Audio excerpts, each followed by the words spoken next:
Hello students, welcome back to my channel Shubham lecturer. Student, अगर आप 12th में हैं और आपको इंग्लिश का पेपर देना है तो मैं आपके लिए लेकर आया हूं एक मोस्ट इंपॉर्टेंट वीडियो।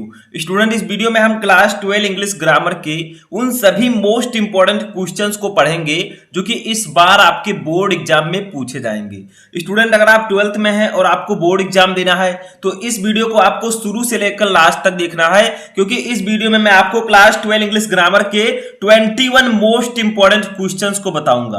यानी कि टोटल हम इस वीडियो में 21 क्वेश्चंस को पढ़ेंगे जो कि आपके 12th इंग्लिश ग्रामर के 7 अलग अलग टॉपिक से लिए गए हैं। यानी कि हम 7 टॉपिक के क्वेश्चंस को इस वीडियो में पढ़ेंगे। एक टॉपिक के हम 3 क्वेश्चन पढ़ेंगे। टोटल आपको 21 क्वेश्चन इस वीडियो में पढ़ाया जाएगा। तो आपको इस वीडियो को लास्ट तक देखना है, क्योंकि आपको अगर आप ये 21 क्वेश्चन तैयार कर लेते हैं तो आपका 16 नंबर बिल्कुल पक्का हो जाएगा। देखिए, वो 7 टॉपिक मैं आपको कौन कौन से पढ़ाऊंगा, सबसे पहले उसको देख लेते हैं।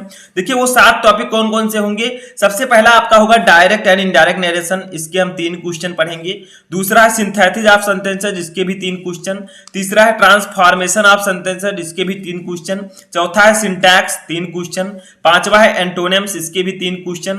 छठवां हमारा टॉपिक है सिनोनिम्स, इसके भी 3 क्वेश्चन। और सातवां और लास्ट टॉपिक हमारा होगा वन वर्ड सब्स्टिट्यूशन, इसके भी 3 क्वेश्चन। टोटल आपको 7 टॉपिक पढ़ाए जाएंगे। एक टॉपिक के 3 क्वेश्चन, टोटल आपको 21 क्वेश्चन इस वीडियो में बताया जाएगा। देखिए, हम स्टेप बाय स्टेप एक एक टॉपिक के क्वेश्चन को पढ़ेंगे। सबसे पहले हम पढ़ेंगे डायरेक्ट एंड इनडायरेक्ट नरेशन के क्वेश्चंस को। तो देखिए, यहां पर हमारा डायरेक्ट एंड इनडायरेक्ट नरेशन का पहला क्वेश्चन है, वो क्या है। I said to him I will not go there tomorrow. देखिए, आपको इस वीडियो को सबसे पहले ज्यादा से ज्यादा लाइक करना है, चैनल पर नए चैनल को सब्सक्राइब कर लेना है, ताकि सभी इंपॉर्टेंट वीडियो आपको टाइम से मिलते रहें। इस वीडियो का टारगेट है 10,000 लाइक का। अगर आप लोग 10,000 लाइक तक इस वीडियो को पहुंचा देते हैं तो मैं आपके लिए एक बहुत बड़ा वीडियो लेकर आऊंगा, जिसमें मैं आपको 12th इंग्लिश के सभी टॉपिक को एक ही वीडियो में पढ़ाऊंगा। ठीक है, तो देखिए, पहला क्वेश्चन हमारा है डायरेक्ट एंड इनडायरेक्ट नरेशन में। I said to him I will not go there tomorrow. ठीक है, ये आपका डायरेक्ट स्पीच दिया है, इसको हमें इनडायरेक्ट में कन्वर्ट करना है। तो देखिए, मैंने उससे कहा मैं कल वहां नहीं जाऊंगा। ठीक है, तो आपको इसको किस प्रकार से इनडायरेक्ट में कन्वर्ट करना है, देखिए।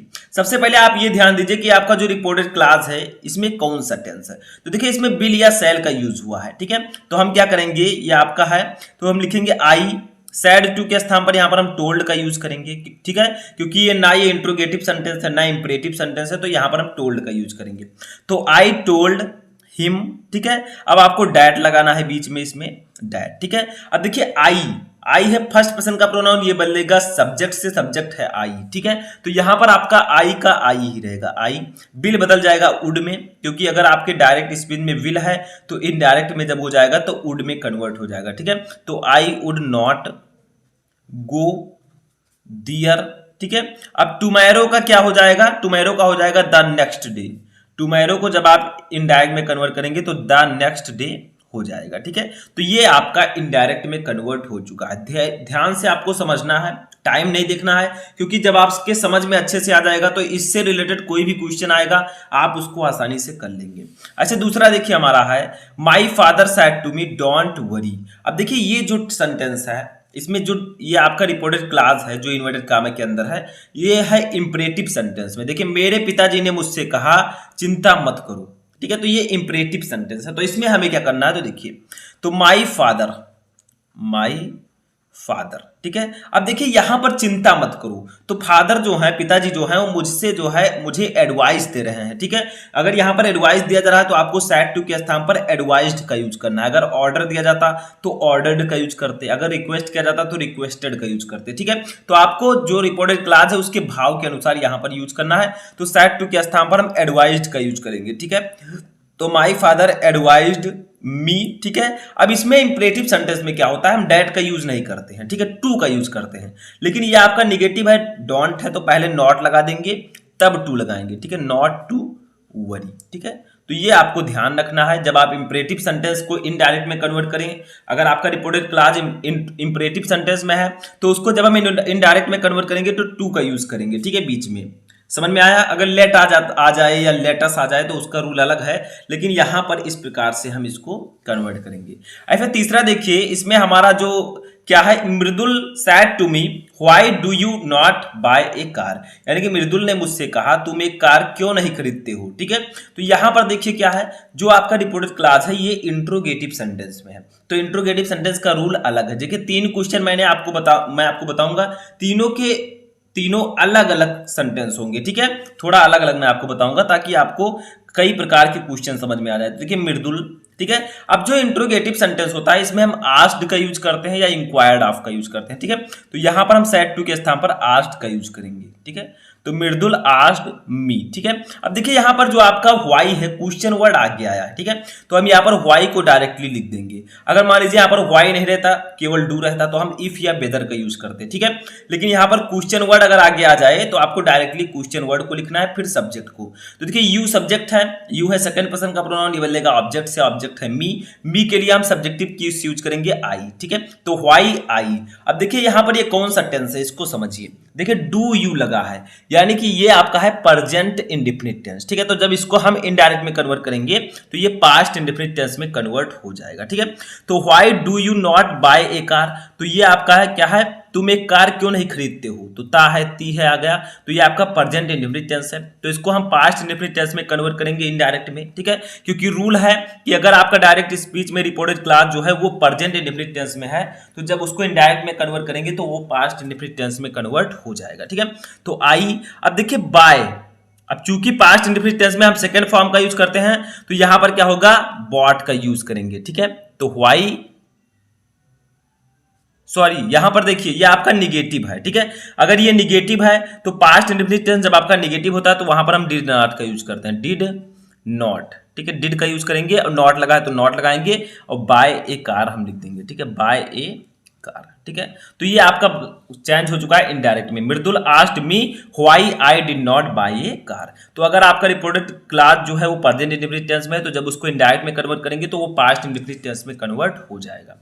समझ में आ गया? चलिए चौथा क्वेश्चन देखते हैं। तो देखिए हमारा जो चौथा क्वेश्चन होगा ये हमारे दूसरे टॉपिक से है, जिसका नाम है सिंथेसिस ऑफ सेंटेंसेज। क्योंकि मैं आपको एक टॉपिक के 3 क्वेश्चन बताऊंगा, तो देखिए इसका मतलब क्या होता है, सिंथेसिस ऑफ सेंटेंसेज यानी कि 2 या 2 से अधिक सेंटेंसेज को जोड़कर एक सेंटेंस में कन्वर्ट करना, लेकिन उसका मीनिंग नहीं बदलना चाहिए। जैसे देखिए यहां पर आपका ये है, द थीफ वाज कॉट, यानी कि चोर पकड़ा गया। The police return to the police station, police station पर लौट आई। ठीक है, तो चोर पकड़ा गया, पुलिस स्टेशन पर लौट आई। तो इसको आपको सिंपल सेंटेंस में कन्वर्ट करना, जो ब्रैकेट में है उसी में कन्वर्ट करना है, लेकिन आपको एक सेंटेंस बनाना है। यहाँ पर 2 सेंटेंस है, देखिए यहाँ पर एक सेंटेंस, यहाँ पर एक सेंटेंस। ठीक है, तो इसको एक सेंटेंस में हम कन्वर्ट करेंगे कैसे, मीनिंग नहीं बदलना चाहिए। तो देखिए यहाँ पर लिखेंगे having cot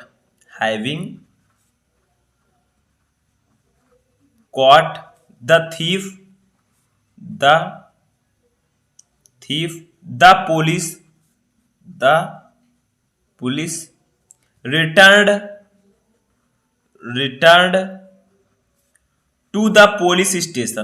to the police station। ठीक है, तो क्या है, having caught the thief the police return to the police station, यानी कि चोर के पकड़े जाने के बाद पुलिस स्टेशन पर लौट आई। ठीक है, तो वही सेम मीनिंग है, लेकिन इसको मैंने सिंपल सेंटेंस में कन्वर्ट कर दिया है हैविंग प्लस वर्ब का थर्ड फॉर्म लगाकर। ठीक है, तो हैविंग कॉट द थीफ यानी कि चोर पकड़ने के पश्चात, ठीक है, the police return to the police station, यानी कि पुलिस जो है पुलिस स्टेशन पर लौट आई। ऐसे 5वां देखिए हमारा है, इसमें आपको कंपाउंड सेंटेंस में कन्वर्ट करना। देखिए रामू वेंट टू कानपुर, रामू कानपुर गया। ही मेट हिज फ्रेंड दियर, वह वहां अपने मित्रों से मिला। ठीक है, तो इसको आपको कंपाउंड सेंटेंस में कन्वर्ट करना है, यानी कि रामू कानपुर गया, वह वहां अपने मित्र से मिला। इसको कंपाउंड सेंटेंस में हम कन्वर्ट करेंगे, कैसे करेंगे देखिए, तो यहां पर लिखेंगे रामू वेंट टू कानपुर। ठीक है, वेंट टू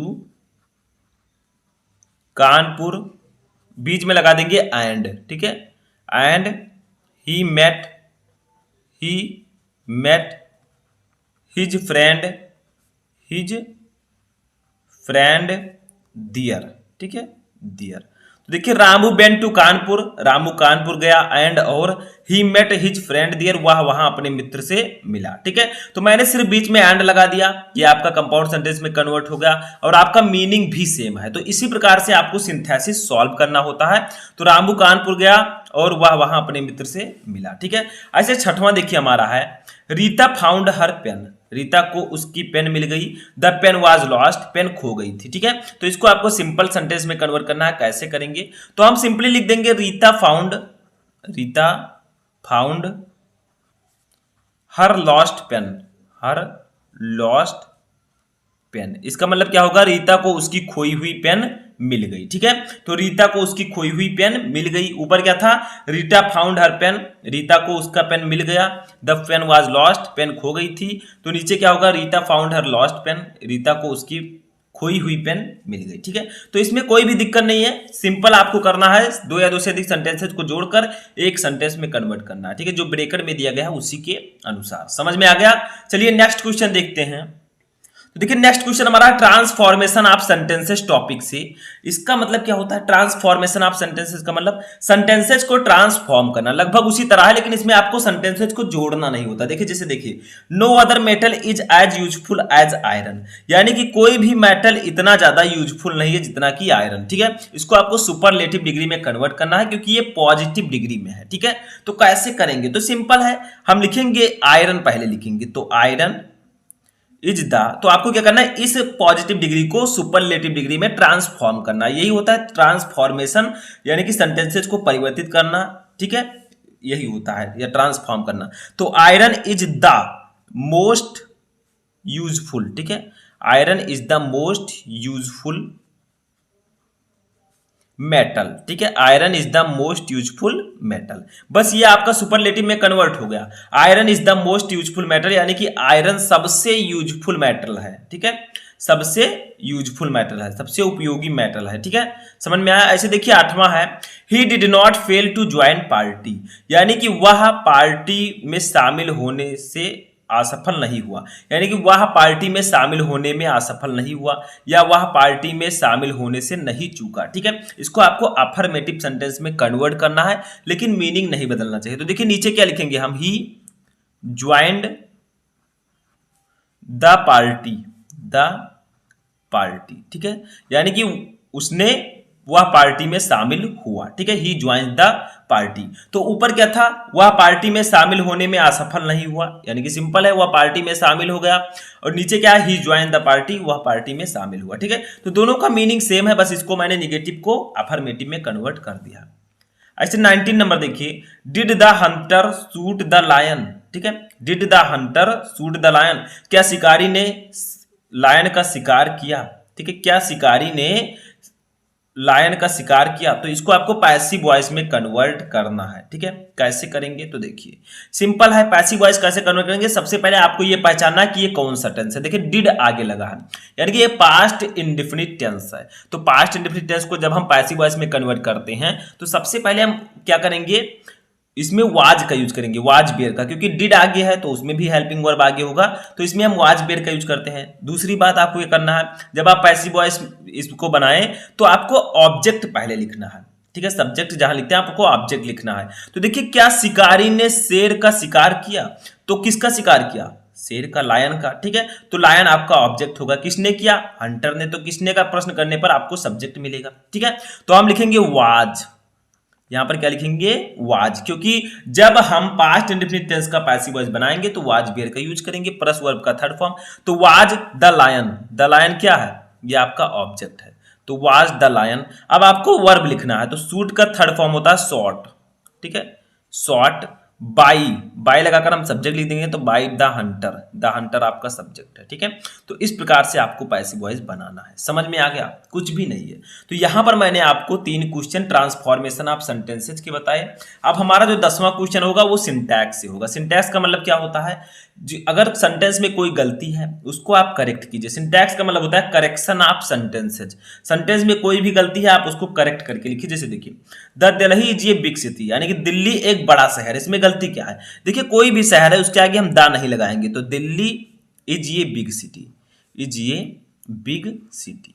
ठीक है, तो यही छोटी छोटी गलतियां होंगी जो कि आपके नंबर को काट देंगी, ठीक है। तो ये आपका गलत है, ये सही है, यानी कि दिल्ली के सामने आपको दान नहीं लगाना है, यही गलती है छोटी सी। देखिए नेक्स्ट हमारा है ही गोएज टू द स्कूल, वह स्कूल जाता है। इसमें गलती क्या है, देखिए ही गोएज टू स्कूल, द लगाने की कोई जरूरत नहीं, ही गोएज टू स्कूल, बस आपका ये सही है। तो ऐसे ही थोड़ी थोड़ी जो गलतियां हैं, छोटी छोटी जो मिस्टेक्स हैं, उसको आपको यहां पर सही करना होता है सिंटैक्स में, ठीक है। चलिए 12 नंबर क्वेश्चन देखते हैं। तो देखिए 12 नंबर क्वेश्चन हमारा है one should do his duty, सभी को अपने कर्तव्य का पालन करना चाहिए, ठीक है, सभी को अपनी ड्यूटी करनी चाहिए। इसमें गलती क्या, देखिए वन हम ऐसे रहने देंगे, शुड भी ऐसे रहने देंगे, लेकिन वन के साथ अपने की अंग्रेजी को हम यहां पर डू लिखेंगे, यानी कि हिज नहीं लिखेंगे। वन के साथ अपने की अंग्रेजी हम हिज नहीं लिखेंगे, यहां पर लिखेंगे वंस, ठीक है, इस प्रकार से वंस लिखेंगे ड्यूटी।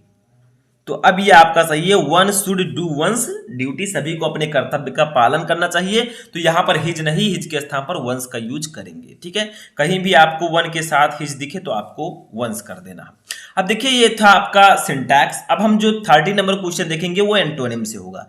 एंटोनिम का मतलब होता है विपरीतार्थक शब्द या विलोम शब्द। जैसे देखिए 30 नंबर है जूनियर, जूनियर का मतलब होता है कनिष्ठ, यानी कि पद में छोटा, ठीक है। तो इसका एंटोनिम हो जाएगा सीनियर, सीनियर का मतलब होता है वरिष्ठ, यानी कि पद में बड़ा। तो ये एक दूसरे के एंटोनिम्स हैं। ये फिर 40 नंबर देखिए सैक्रेड, सैक्रेड का मतलब होता है पवित्र, ठीक है, कोई स्थान सैक्रेड हो, पवित्र हो, तो इसका हो जाएगा प्रोफेन, या आप लिख सकते हैं अनहोली। अनहोली और प्रोफेन का मतलब होता है अपवित्र।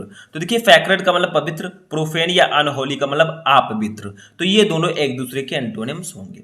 15 नंबर हमारा यूनिटी, यूनिटी का मतलब होता है एकता, तो इसका हो जाएगा डाइवर्सिटी, डाइवर्सिटी, डाइवर्सिटी का मतलब होता है विविधता या विभिन्नता, ठीक है। तो ये सब एक दूसरे के एंटोनिम होंगे क्योंकि इनके अर्थ विपरीत हैं, ये विपरीत अर्थ रखते हैं, ठीक है। ऐसे देखिए नेक्स्ट हमारा जो क्वेश्चन है 16 नंबर, वो हमारे सिनोनिम से होगा। सिनोनिम्स का मतलब होता है समानार्थी शब्द, जो समान अर्थ रखते हो, जिनका अर्थ समान है। जैसे देखिए 16 नंबर डाउट, डाउट का मतलब होता है संदेह या शक, ठीक है। तो इसका हो जाएगा सस्पेक्ट, सस्पेक्ट का मतलब भी होता है संदेह या शक, ठीक है। तो डाउट का मतलब भी शक या संदेह, सस्पेक्ट का मतलब भी शक या संदेह। तो दोनों के मीनिंग सेम है, यानी कि ये समान अर्थ रखते हैं, इसीलिए हम इसे समानार्थी शब्द बोलते हैं और वर्ड अलग अलग हैं। ऐसे 17 नंबर देखिए डिलाइट, डिलाइट का मतलब होता है खुशी, आनंद, प्रसन्नता, ठीक है। तो ये सब होता है सुख, तो इसका हो जाएगा प्लेजर, प्लेजर का मतलब भी होता है खुशी, आनंद, प्रसन्नता। चार्म हो जाएगा, ठीक है, या आप लिख सकते हैं एक और लिख सकते हैं एंजॉयमेंट। देखिए आपको एक ही लिखना है, लेकिन मैं कई बता दे रहा हूं ताकि आपको याद रहे, ठीक है। अगर मान लीजिए यहाँ पर आपका प्लेजर का सिनोनिम्स पूछ लिया गया तो आप डिलाइट भी लिख सकते हैं, ये सब लिख सकते हैं, ठीक है। तो उल्टा सीधा भी आ सकता है। 18 नंबर है डाइजेस्टर, डाइजेस्टर का मतलब क्या होता है, तबाही, ठीक है। डाइजेस्टर का मतलब तबाही या आपदा, तो इसका हो जाएगा कैलामिटी, कैलामिटी का मतलब भी होता है तबाही या आपदा, ठीक है। उसके बाद में ट्रेगडी, ट्रेगडी का मतलब भी होता है तबाही या आपदा। तो देखिए ये दोनों वर्ड तो अलग अलग है तीनों, लेकिन इनके अर्थ सेम है, इसीलिए इनको हम सिनोनिम्स बोलते हैं, यानी कि समानार्थी शब्द। अब चलिए 19 नंबर देखते हैं क्वेश्चन। ये हमारे 7वें टॉपिक और लास्ट टॉपिक से है, जिसका नाम है वन वर्ड सब्स्टिट्यूशन, यानी कि अनेक शब्दों के लिए एक शब्द का चयन आपको करना है। जैसे 19 नंबर देखिए two children born of the same mother at one and the same time, यानी कि दो ऐसे बच्चे जो एक ही माँ, यानी कि एक ही माँ से एक ही समय पर पैदा हुए हों, उसे हम क्या कहते हैं। देखिए two children born the same mother at one and the same time, यानी कि दो बच्चे जो एक ही माँ से एक ही समय पर पैदा हुए हैं, उन्हें हम लोग कहते हैं ट्विंस, यानी कि जुड़वा बच्चे, ठीक है। तो इंग्लिश में ट्विंस बोलते हैं एक वर्ड में। तो वही आपको वन वर्ड सब्स्टिट्यूशन में करना होता है। जैसे 20 नंबर देखिए the act of making the environment impure, यानी कि पर्यावरण को अशुद्ध बनाने का एक्ट, ठीक है, यानी कि पर्यावरण को अशुद्ध बनाने की प्रक्रिया, उसको हम क्या कहते हैं, उसको हम लोग कहते हैं पॉल्यूशन, यानी कि प्रदूषण। देखिए जो प्रदूषण है वो पर्यावरण को अशुद्ध बनाता है, ठीक है, पर्यावरण को प्रदूषित करता है, तो उसको हम एक वर्ड में पॉल्यूशन बोलते हैं।